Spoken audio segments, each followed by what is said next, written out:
Chapter 7. A knock at the door. I have saved him. It was not another of the dreams in which he had often come back. He was really there, and yet his wife trembled, and a vague but heavy fear was upon her. All the air round was so thick and dark, the people were so passionately revengeful and fitful, the innocent were so constantly put to death on vague suspicion and black malice, it was so impossible to forget that many as blameless as her husband, and as dear to others as he was to her, every day shared the fate from which she had been clutched, that her heart could not be as lightened of its load as she felt it ought to be. The shadows of the wintry afternoon were beginning to fall, and even now the dreadful carts were rolling through the streets. Her mind pursued them, looking for him among the condemned, and then she clung closer to his real presence and trembled more. Her father, cheering her, showed a compassionate superiority to this woman's weakness, which was wonderful to see. No garret, no shoemaking, no 105 North Tower now. He had accomplished the task he had set himself. His promise was redeemed. He had saved Charles. Let them all lean upon him. Their housekeeping was of a very frugal kind, not only because that was the safest way of life, involving the least offence to the people, but because they were not rich, and Charles, throughout his imprisonment, had had to pay heavily for his bad food, and for his guard, and towards the living of the poorer prisoners. Partly on this account, and partly to avoid a domestic spy, they kept no servant. The citizen and citizeness, who acted as porters at the courtyard gate, rendered them occasional service, and Jerry, almost wholly transferred to them by Mr. Lorry, had become their daily retainer, and had his bed there every night. It was an ordinance of the Republic, one and indivisible, of liberty, equality, fraternity, or death, that on the door or doorpost of every house the name of every inmate must be legibly inscribed in letters of a certain size, at a certain convenient height from the ground. Mr. Jerry Cruncher's name, therefore, duly embellished the doorpost down below, and, as the afternoon shadows deepened, the owner of that name himself appeared, from overlooking a painter whom Dr. Manette had employed to add to the list the name of Charles Evrémonde, called Darnay.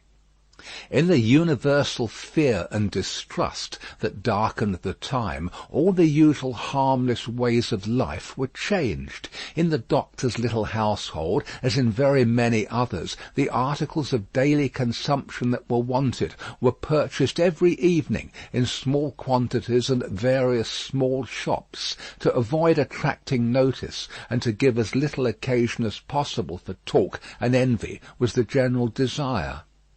For some months past, Miss Pross and Mr. Cruncher had discharged the office of purveyors, the former carrying the money, the latter the basket. Every afternoon, at about the time when the public lamps were lighted, they fared forth on this duty, and made and brought home such purchases as were needful. Although Miss Pross, through her long association with a French family, might have known as much of their language as of her own, if she had had a mind, she had no mind in that direction. Consequently, she knew no more of that nonsense, as she was pleased to call it, than Mr. Cruncher did. So her manner of marketing was to plump a noun substantive at the head of a shopkeeper without any introduction in the nature of an article, and, if it happened not to be the name of the thing she wanted, to look round for that thing, lay hold of it, and hold on by it until the bargain was concluded. She always made a bargain for it, by holding up, as a statement of its just price, one finger less than the merchant held up, whatever his number might be. "Now, Mr. Cruncher," said Miss Pross, whose eyes were red with felicity, "if you are ready, I am." Jerry hoarsely professed himself at Miss Pross's service. He had worn all his rust off long ago, but nothing would file his spiky head down. "There's all manner of things wanted," said Miss Pross, "and we shall have a precious time of it. We want wine among the rest. Nice toasts these redheads will be drinking wherever we buy it." "It will be much the same to your knowledge, miss, I should think," retorted Jerry, "whether they drink your health or the old un's." "Who's he?" said Miss Pross. Mr. Cruncher, with some diffidence, explained himself as meaning Old Nick's. "Ha!" said Miss Pross, "it doesn't need an interpreter to explain the meaning of these creatures. They have but one, and it's midnight murder and mischief." "Hush, dear! Pray, pray, be cautious!" cried Lucy.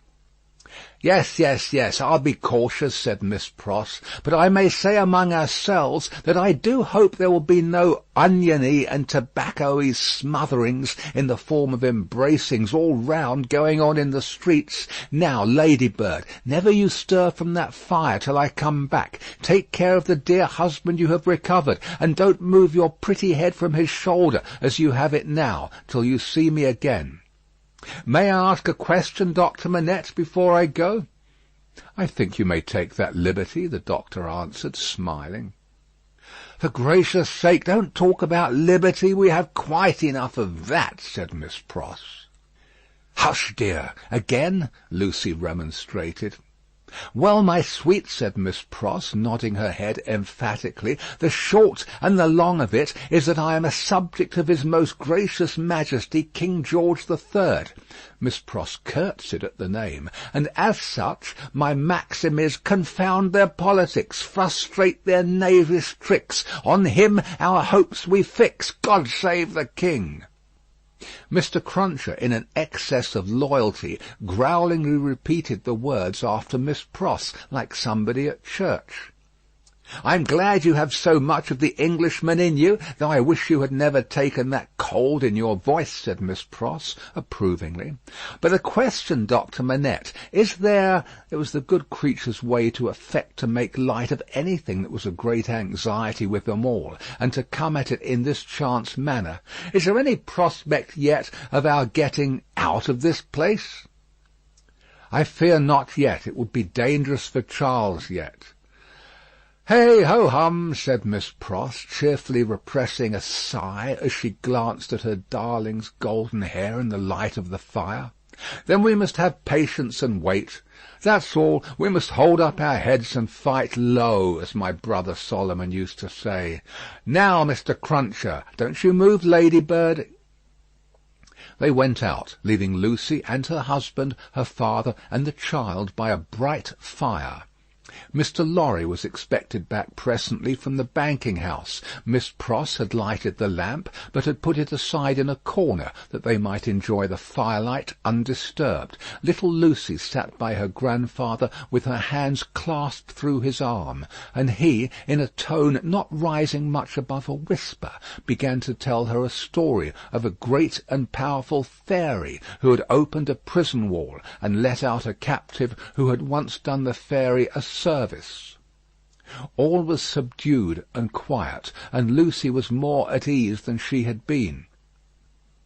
"What is that?" she cried all at once. "My dear," said her father, stopping in his story and laying his hand on hers, "command yourself. What a disordered state you are in. The least thing, nothing startles you. You, your father's daughter." "I thought, my father," said Lucy, excusing herself, with a pale face and in a faltering voice, "that I heard strange feet upon the stairs." "My love, the staircase is as still as death." As he said the word, a blow was struck upon the door. "Oh, father, father, what can this be? Hide Charles! Save him!" "My child," said the doctor, rising and laying his hand upon her shoulder, "I have saved him. What weakness is this, my dear? Let me go to the door." He took the lamp in his hand, crossed the two intervening outer rooms, and opened it. A rude clattering of feet over the floor, and 4 rough men in red caps, armed with sabres and pistols, entered the room. "The citizen Evrémonde, called Darnay," said the first. "Who seeks him?" answered Darnay. "I seek him. We seek him. I know you, Evrémonde. I saw you before the tribunal today. You are again the prisoner of the Republic."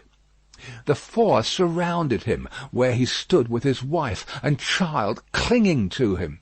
"Tell me how and why am I again a prisoner?" "It is enough that you return straight to the Conciergerie, and will know tomorrow. You are summoned for tomorrow." Doctor Manette, whom this visitation had so turned into stone that he stood with the lamp in his hand as if bewoe a statue made to hold it, moved after these words were spoken, put the lamp down, and, confronting the speaker, and taking him not ungently by the loose front of his red woollen shirt, said, "You know him, you have said. Do you know me?" "Yes, I know you, citizen doctor." "We all know you, citizen doctor," said the other three. He looked abstractedly from one to another, and said in a lower voice, after a pause, "Will you answer his question to me, then? How does this happen?" "Citizen doctor," said the first, reluctantly, "he has been denounced to the section of Saint Antoine. This citizen," pointing out the second who had entered, "is from Saint Antoine." The citizen here indicated nodded his head, and added, "He is accused by Saint Antoine." "Of what?" asked the doctor. "Citizen doctor," said the first with his former reluctance, "ask no more. If the Republic demands sacrifices from you, without doubt you as a good patriot will be happy to make them. The Republic goes before all. The people is supreme. Evrémonde, we are pressed." "One word," the doctor entreated. "Will you tell me who denounced him?" "It is against rule," answered the first. "But you can ask him of Saint Antoine here." The doctor turned his eyes upon that man, who moved uneasily on his feet, rubbed his beard a little, and at length said, "Well, truly it is against rule. But he is denounced, and gravely, by the citizen and citizeness Defarge, and by one other." "What other?"